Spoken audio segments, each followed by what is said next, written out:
Hello everyone, welcome back to our channel Odia Honors Code 4 Unit 1 गोटे selected long question answer discussion करवा। चलो देखा question कौन अच्छे। क्वेश्चन अच्छे मध्ययुगीय साहित्यर अभ्युदय जगन्नाथ संस्कृतिर भूमिका आलोचना कर। मध्ययुग साहित्य जो रही तार अभ्युदय ना तो जो जगन्नाथ संस्कृतिर भूमिका कौन रही से विषय आलोचना करने कहुई। चलो देखा आंसर।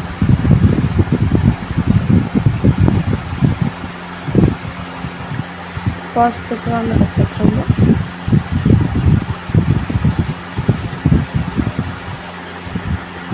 ओडिया जातिर सामाजिक सांस्कृतिक और आध्यात्मिक जीवन केन्द्रबिंदु होउछि श्री जगन्नाथ। ओडिया जाति ओडिया समाज सामाजिक सांस्कृतिक आध्यात्मिक जीवन केन्द्रबिंदु होउछन्ति कि श्री जगन्नाथ। आम आराध्य देवता होउछन्ति कि श्री जगन्नाथ।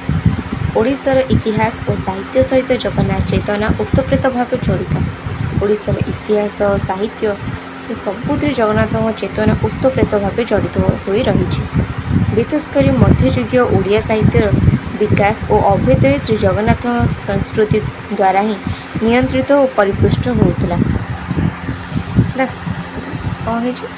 विशेषकर मध्ययुगीय ओडिया साहित्य जो रही तार विकास तार अभ्युदय जगन्नाथ संस्कृति द्वारा ही नियंत्रित कंट्रोल हो परिपुष्ट होता।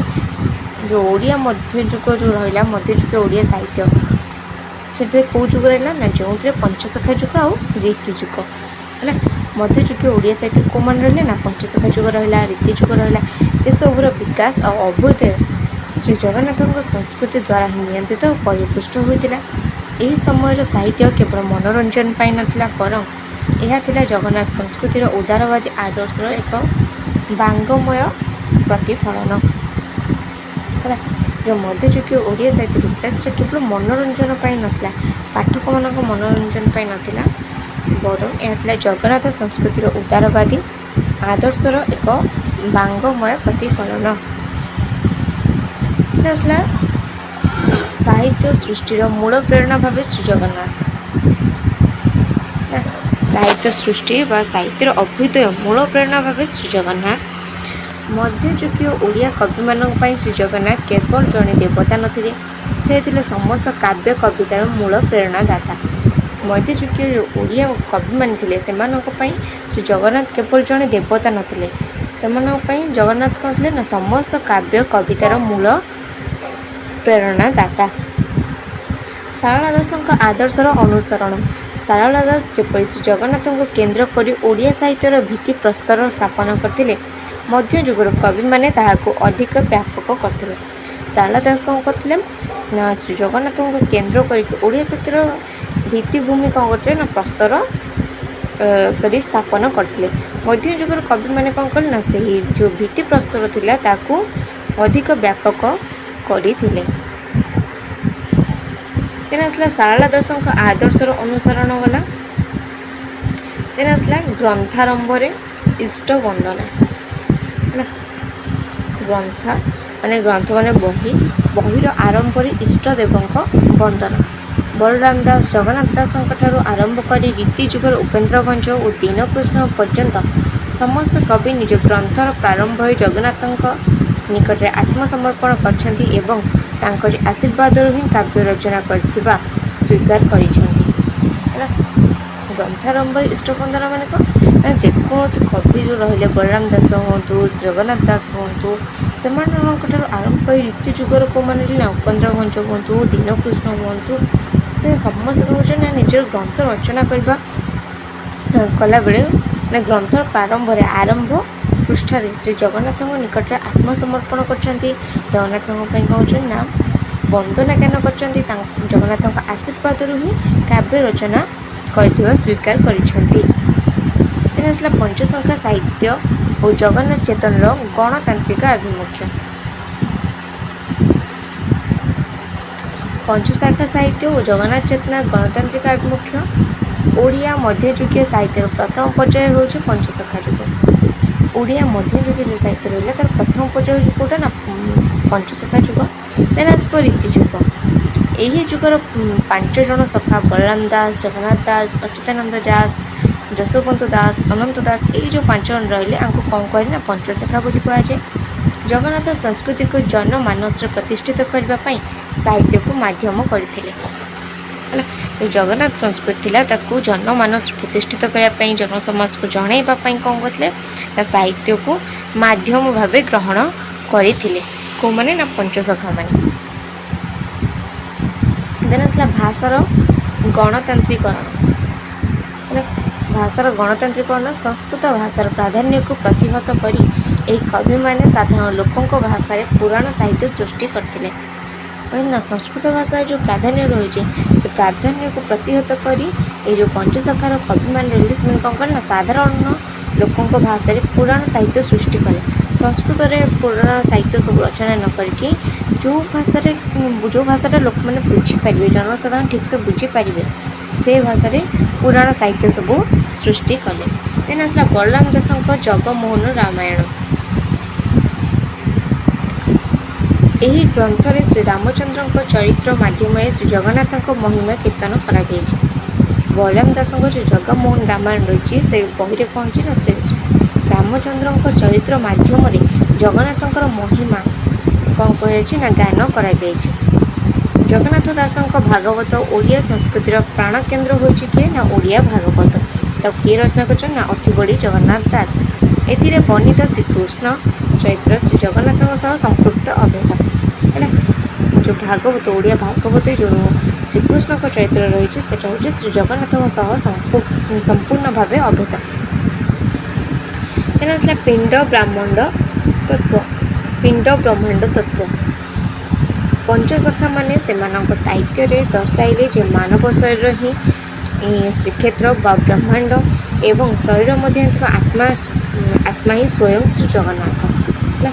पंचसखा मैंने कौन कले से साहित्य रे दर्शाइले जे मानव शरीर मानव पिंड हूँ श्रीक्षेत्र बा ब्रह्मांड आ शरीर मध्य आत्मा होती स्वयं श्री जगन्नाथ है। दिन आसला रीति साहित्य उपरे जगन्नाथ संस्कृतिर प्रभाव। काव्य जुग उपरे जगन्नाथ संस्कृतिर प्रभाव कौन रही?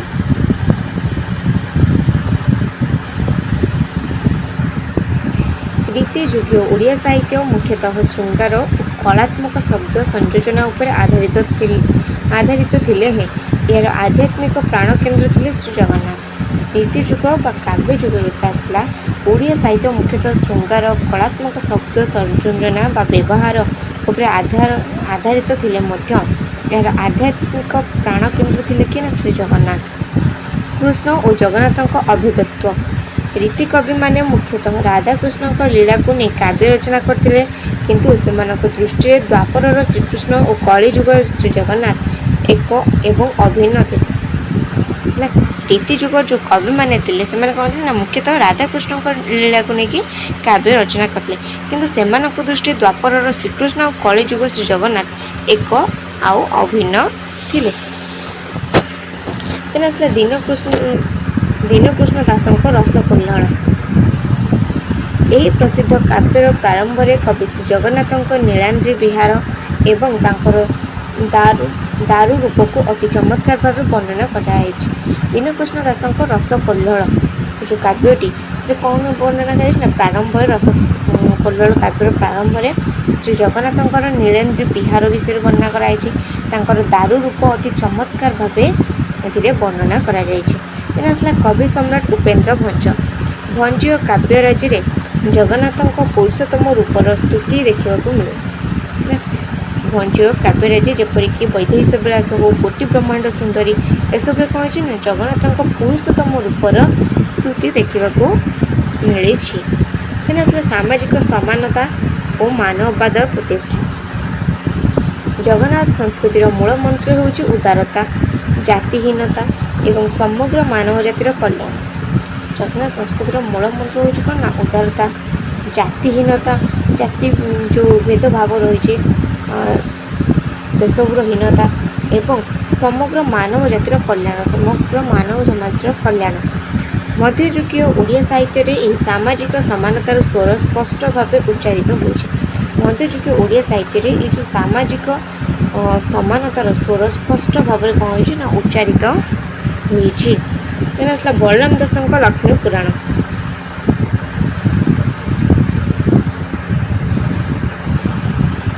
ଏହା ମଧ୍ୟଯୁଗୀୟ ସାହିତ୍ୟର ଏକ କ୍ରାନ୍ତିକାରୀ ଗ୍ରନ୍ଥ। ବଳରାମ ଦାସଙ୍କର ଯେଉଁ ଲକ୍ଷ୍ମୀ ପୁରାଣ ରହିଛି ଏଇଟା ହେଉଛି ମଧ୍ୟଯୁଗୀୟ ସାହିତ୍ୟର ଗୋଟେ କ୍ରାନ୍ତିକାରୀ ଗ୍ରନ୍ଥ। ଜଗନ୍ନାଥ ସଂସ୍କୃତିର ବଡ଼ପଣ ଯେ ଜାତିଭେଦ ପ୍ରଥାର ଊର୍ଦ୍ଧ୍ୱରେ ତାହା ହିଁ ପୁରାଣରେ ଦର୍ଶାଯାଇଛି। ନା ଜଗନ୍ନାଥ ସଂସ୍କୃତିର ବଡ଼ପଣ ଯେ କ'ଣ ନା ଜାତିଭେଦ ପ୍ରଥାର ଊର୍ଦ୍ଧ୍ୱରେ ତାହା ଏହି ପୁରାଣରେ ଦର୍ଶାଯାଇଛି। ଚଣ୍ଡାଳୁଣୀ ଶ୍ରୀୟାର ଭକ୍ତିରେ ପ୍ରସନ୍ନ ହୋଇ ମା ଲକ୍ଷ୍ମୀ ତା ଗୃହକୁ ଯିବା ଏବଂ ପରବର୍ତ୍ତୀ ସମୟରେ ଶ୍ରୀ ଜଗନ୍ନାଥ ଓ ବଳଭଦ୍ର ଚଣ୍ଡାଳନ ଗ୍ରହଣ କରିବା ଜଗନ୍ନାଥ ସଂସ୍କୃତିର ମହାନ ଉଦାରବାଦୀ ଆଦର୍ଶକୁ ସାହିତ୍ୟ ମାଧ୍ୟମରେ ସମାଜରେ ପ୍ରତିଷ୍ଠିତ କରିଥିଲା। ଜାତି ପ୍ରଥାର ଊର୍ଦ୍ଧ୍ୱ ଜାତିଭେଦ ଯେଉଁଟା ରହିଥିଲା ସବୁର ଊର୍ଦ୍ଧ୍ୱରେ ଉପରେ ରହିଥିଲା କ'ଣ ନା ଜଗନ୍ନାଥ ସଂସ୍କୃତିର ବଡ଼ପଣ ଯେଉଁଟାକି ଲେଖା ହେଇଥିଲା କ'ଣ ନା ବଳରାମ ଦାସଙ୍କ ଲକ୍ଷ୍ମୀ ପୁରାଣ। ଲକ୍ଷ୍ମୀ ପୁରାଣ ପଢ଼ା ହେଲା ବେଳେ ତୁମେ ଶୁଣିଥିବ କ'ଣ ମା ଲକ୍ଷ୍ମୀ ଯାଇଥିଲେ ଗୁରୁବାର ମାଣବସା ହେଇଥିଲା, ମା ଲକ୍ଷ୍ମୀ ଯାଇଥିଲେ ଚଣ୍ଡାଳୁଣୀ ଘରକୁ। ତାପରେ କ'ଣ ଥିଲା ନା ବଳରାମ ଦାସ ତାଙ୍କୁ ଦେଖିଥିଲେ ଯେ ଚଣ୍ଡାଳୁଣୀ ଗୃହକୁ ଯିବାର। ତାପରେ କ'ଣ କରିଥିଲେ ନା ସେ ଜଗନ୍ନାଥଙ୍କ ପାଖରେ ଆସି କମ୍ପ୍ଲେନ୍ କରିଥିଲେ ସେ ଚଣ୍ଡାଳୁଣୀ ଘରକୁ ଯାଇଥିଲେ ହେଲା। ସେଥିପାଇଁ କ'ଣ ଥିଲା ନା ତାଙ୍କୁ ମନ୍ଦିରରୁ ବାହାରୁ ମଧ୍ୟ କରିଦିଆଯାଇଥିଲା ହେଲା। ପରବର୍ତ୍ତୀ ସମୟ କ'ଣ ଥିଲା ଜଗନ୍ନାଥ ସଂସ୍କୃତିର ଏ ଯେଉଁଟା ରହିଲା ଏଇ କଥାଟି ହେଲା ଜଗନ୍ନାଥ ସଂସ୍କୃତିର ମହାନ ଉଦାରବାଦୀ ଆଦର୍ଶକୁ ସାହିତ୍ୟ ମାଧ୍ୟମରେ ସମାଜରେ ପ୍ରତିଷ୍ଠିତ କରିଥିଲା। ତେଣୁ ଆସିଲା ଭଜନ ଓ ଜଣାଣ ସାହିତ୍ୟର ବିପୁଳ ସୃଷ୍ଟି ହେଲା। ମଧ୍ୟଯୁଗୀୟ ଓଡ଼ିଆ ସାହିତ୍ୟର ଏକ ବଡ଼ ସମ୍ପତ୍ତି ହେଉଛି ଏହାର ଗୀତି ସାହିତ୍ୟ, ଯାହା ଶ୍ରୀ ଜଗନ୍ନାଥଙ୍କ ଭଜନ ଓ ଜଣାଣ ରୂପରେ ଆତ୍ମପ୍ରକାଶ କରିଥିଲା। ମଧ୍ୟଯୁଗୀୟ ଓଡ଼ିଆ ସାହିତ୍ୟର ଗୋଟେ ବଡ଼ ସମ୍ପତ୍ତି ରୂପେ ହେଲା ବଡ଼ ସମ୍ପତ୍ତି ହେଉଛି କି ଗୀତି ସାହିତ୍ୟ, ଯେଉଁଟାକି ଶ୍ରୀ ଜଗନ୍ନାଥଙ୍କ ଭଜନ ଜଣାଣ ରୂପରେ ଆତ୍ମପ୍ରକାଶ କରିଛି। ଆତ୍ମୀୟତାର ସମ୍ପର୍କ କବିମାନେ ଜଗନ୍ନାଥଙ୍କୁ କେବଳ ଜଣେ ଐଶ୍ୱର୍ଯ୍ୟବନ୍ତ ଈଶ୍ୱର ଭାବେ ଦେଖିନାହାନ୍ତି, ବରଂ ତାଙ୍କୁ ନିଜର ସୁଖ ଦୁଃଖର ସାଥୀ କାଳିଆ ସାଆନ୍ତ ଚକାନୟନ ଭାବେ ସମ୍ବୋଧନ କରିଛନ୍ତି ହେଲା। କବିମାନେ ଯେଉଁ ରହିଲେ ସେମାନେ କ'ଣ କରୁଛନ୍ତି ନା ଜଗନ୍ନାଥଙ୍କୁ କେବଳ ଜଣେ ଐଶ୍ୱର୍ଯ୍ୟବାନ ଈଶ୍ୱର ବା ଭଗବାନ ବୋଲି ଦେଖିନାହାନ୍ତି, ସେ କ'ଣ କରୁଛନ୍ତି ନା ତାଙ୍କୁ ସୁଖ ଦୁଃଖର ସାଥୀ ବୋଲି ଭାବିଛନ୍ତି, ଜଗନ୍ନାଥଙ୍କୁ କାଳିଆ ସାଆନ୍ତ ବୋଲି ଭାବିଛନ୍ତି, ଚକାନୟନ ଭାବେ ସମ୍ବୋଧନ ମଧ୍ୟ କରିଛନ୍ତି। ବିଭିନ୍ନ ନାଁ ତୁମେ ଜାଣିଛ ଜଗନ୍ନାଥଙ୍କର, ସବୁ କବିମାନେ ହିଁ ସମ୍ବୋଧନ କରିଛନ୍ତି। ତେଣୁ ଆସିଲା ଭକ୍ତ କବି ସାଲବେଗ ହେଲା। ଜଣେ ମୁସଲମାନ କବି ହୋଇ ମଧ୍ୟ ସାଲବେଗଙ୍କ ଜଗନ୍ନାଥ ନିର୍ଭର ସାହିତ୍ୟ ଓଡ଼ିଆ ସାହିତ୍ୟର ଅମୂଲ୍ୟ ସୃଷ୍ଟି। ଜଣେ ମୁସଲମାନ କବି ସେ ଜଣେ ମୁସଲମାନ କବି ହେଲେ ମଧ୍ୟ କ'ଣ କରୁଛନ୍ତି ଜଗନ୍ନାଥଙ୍କ ନିର୍ଭର ସାହିତ୍ୟ ବିଷୟରେ ରଚନା କରିଛନ୍ତି। ଓଡ଼ିଆ ସାହିତ୍ୟ ସେଟା ହେଲା ଅମୂଲ୍ୟ ସୃଷ୍ଟି, ଯେପରିକି ଆହେ ନୀଳ ଶୈଳ ହେଲା। ତେଣୁ ଆସିଲା କବି ସୂର୍ଯ୍ୟ ବଳଦେବ ରଥ ଓ ବନମାଳୀ ଦାସ, ସେମାନଙ୍କ ରଚିତ ଜଣାଣ ଗୁଡ଼ିକରେ ଭକ୍ତିର ଆବେଗ ଅଭିମାନ ଓ ସମର୍ପଣ ଭାବ ଜଗନ୍ନାଥ ଚେତନା ଦ୍ୱାରା ହିଁ ବୃଦ୍ଧିମନ୍ତ ହୋଇଛି ହେଲା। ସେମାନଙ୍କ ରଚିତ ଯେଉଁ କାହାର ଦ୍ୱାରା ନା କବି ସୂର୍ଯ୍ୟ ବଳଦେବ ରଥ ଆଉ ବନମାଳୀ ଦାସଙ୍କ ଦ୍ୱାରା ରଚିତ ଜଣାଣ ଗୁଡ଼ିକ ଭକ୍ତିର ଆବେଗ ଅଭିମାନ ଆଉ ସମର୍ପଣ ଭାବ ଜଗନ୍ନାଥଙ୍କ ଚେତନା ଦ୍ୱାରା ବୃଦ୍ଧିମନ୍ତ ହୋଇଛି। ତେଣୁ ଆସିଲା ଉପସଂହାର। ପରିଶେଷରେ କୁହାଯାଇପାରେ ଯେ ମଧ୍ୟଯୁଗୀୟ ଓଡ଼ିଆ ସାହିତ୍ୟର ଅଭ୍ୟୁଦୟ ଓ ବିକାଶର ପ୍ରତ୍ୟେକଟି ସ୍ତର ଶ୍ରୀ ଜଗନ୍ନାଥ ସଂସ୍କୃତି ଦ୍ୱାରା ସିକ୍ତ ହେଲା। ତ ମଧ୍ୟଯୁଗୀୟ ଓଡ଼ିଆ ସାହିତ୍ୟର ଅଭ୍ୟୁଦୟ ହୋଇଥିଲା ବା ବିକାଶ ହୋଇଥିଲା ପ୍ରତ୍ୟେକଟି ସ୍ତର କ'ଣ ହେଇଛି ନା ଶ୍ରୀ ଜଗନ୍ନାଥଙ୍କ ସଂସ୍କୃତି ଦ୍ୱାରା ସିକ୍ତ। ଜଗନ୍ନାଥ ସଂସ୍କୃତି ଓଡ଼ିଆ ସାହିତ୍ୟକୁ କେବଳ ଧାର୍ମିକ ସଂକୀର୍ଣ୍ଣତାରୁ ମୁକ୍ତ କରି ନାହିଁ, ବରଂ ଏହାକୁ ସାର୍ବଜନୀନ ମାନବବାଦୀ ଓ ଜନମୁଖୀ କରିବାରେ ପ୍ରମୁଖ ଭୂମିକା ଗ୍ରହଣ କରିଛି।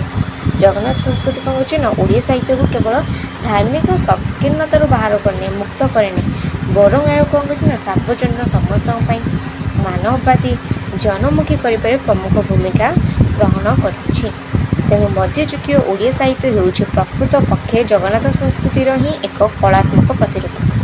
ତେଣୁ କ'ଣ ନା ମଧ୍ୟଯୁଗୀୟ ଓଡ଼ିଆ ସାହିତ୍ୟ ହେଉଛି କ'ଣ ପ୍ରକୃତ ପକ୍ଷେ ଜଗନ୍ନାଥ ସଂସ୍କୃତିର ଏକ କଳାତ୍ମକ ପ୍ରତିରୂପ। ବୁଝିହେଲା? এটা ଥିଲା କୋର୍ 4 ୟୁନିଟ୍ 1ର ଗୋଟେ ସିଲେକ୍ଟେଡ୍ ଅଙ୍କ ସୁବିଧା ଆନ୍ସର। ନେକ୍ସଟ ସିଲେକ୍ଟେଡ୍ ଅଙ୍କ ସୁବିଧା ଆନ୍ସର ପାଇଁ ଆମ ଚ୍ୟାନେଲକୁ ଏବେ ସବସ୍କ୍ରାଇବ୍ କର। ଭିଡ଼ିଓଟି ଭଲ ଲାଗିଥିଲେ ଲାଇକ୍ କମେଣ୍ଟ ସେୟାର କରିବାକୁ ବିଲକୁଲ ବି ଭୁଲିବନି। ନେକ୍ସଟ ସିଲେକ୍ଟେଡ୍ ଅଙ୍କ ସୁବିଧା ଆନ୍ସର ପାଇଁ ଆମ ଚ୍ୟାନେଲ ଏବେ ସବସ୍କ୍ରାଇବ୍ କର। ନିଜ ଫ୍ରେଣ୍ଡମାନଙ୍କ ସହିତ ସେୟାର କର। ତୁମେ ମାନେ ହେଲ୍ପଫୁଲ୍ ହେବା ସହିତ ତୁମ ଫ୍ରେଣ୍ଡମାନେ ମଧ୍ୟ ହେଲ୍ପଫୁଲ୍ ହେବେ। ଯାହା ବି ଡାଉଟ୍ ହେଉଛି ମୋତେ କମେଣ୍ଟରେ ଜଣାଅ। ଫ୍ରି ନୋଟ୍ସ ପିଡିଏଫ୍ ଦରକାର ଥିଲେ ଟେଲିଗ୍ରାମ ଚ୍ୟାନେଲରେ ଜଏନ୍ କର। ଓକେ।